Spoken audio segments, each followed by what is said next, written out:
Hey friends, my name is Rick and welcome to my Cape Cod life. Today we're back in the basement, that means seed starting, and I'm going to be doing some tomatoes, some flowers, and a couple of herbs. So let me show you what I'm going to be growing, or at least planting today. Let's start with the flowers. I am going to be doing Berserkia zinnias.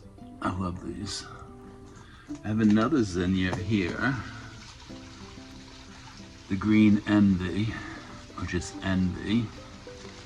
And then I have a mix, and it's the Pumila mix, or Pamelia mix. And I'll throw a picture up on the screen. All right, then I'm gonna plant a few nasturtiums. Now I planted these before, I like these. This is the Tip Top Rose.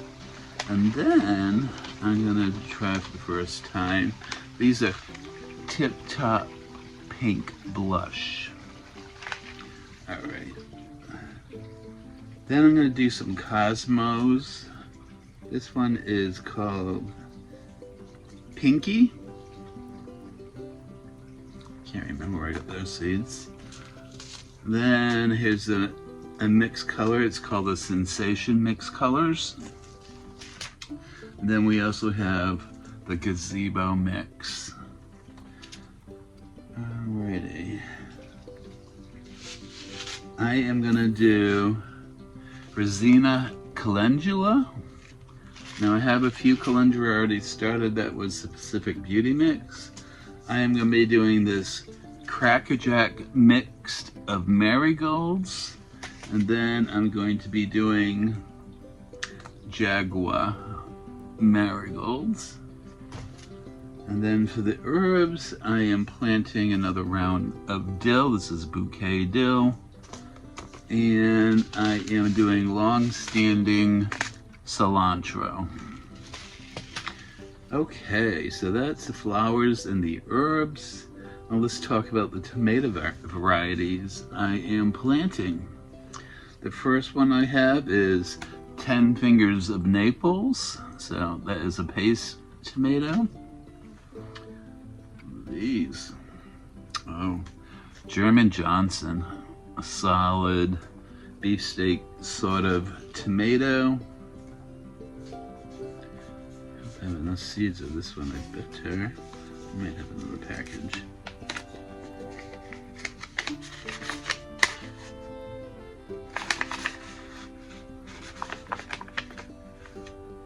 Alright, this is a Paul Robeson.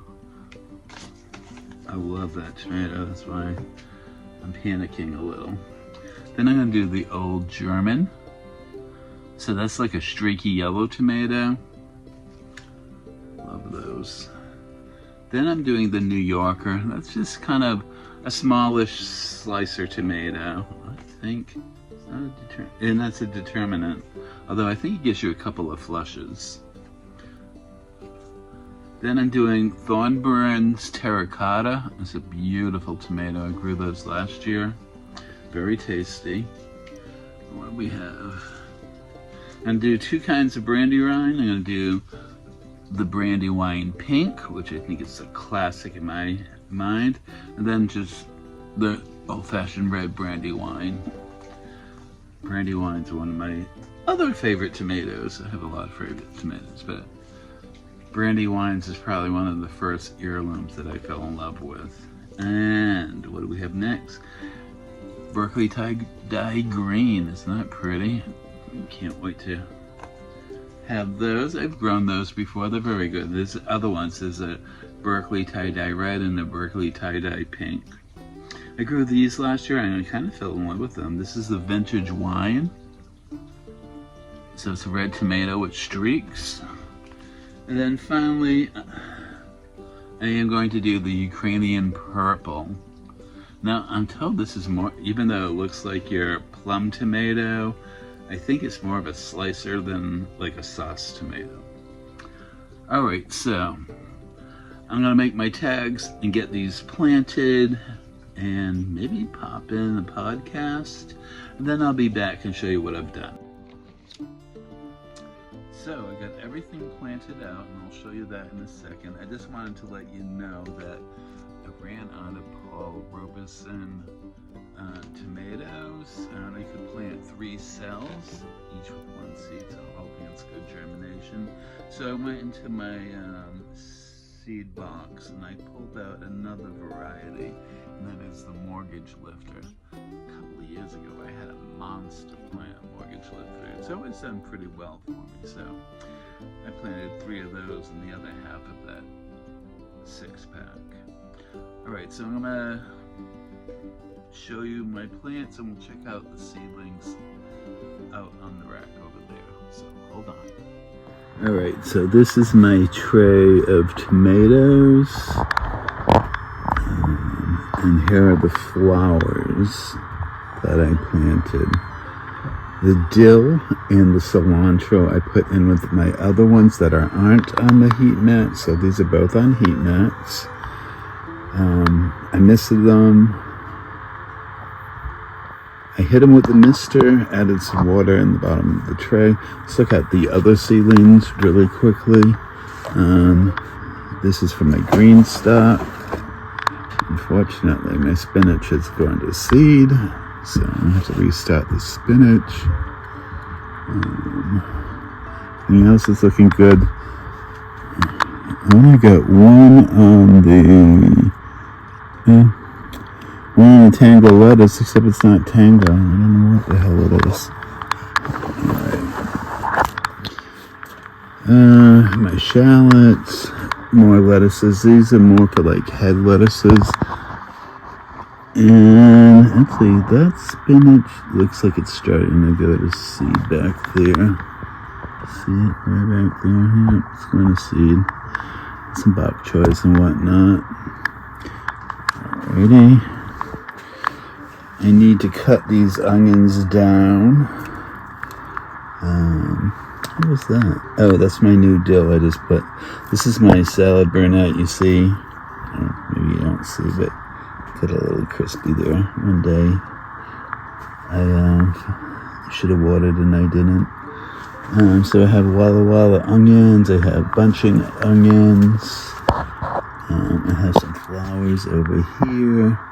Bok choy. I think it's too warm. And I have parsley over here. And I swore I did parsley and I did cilantro. But here's a new tray of cilantro anyhow.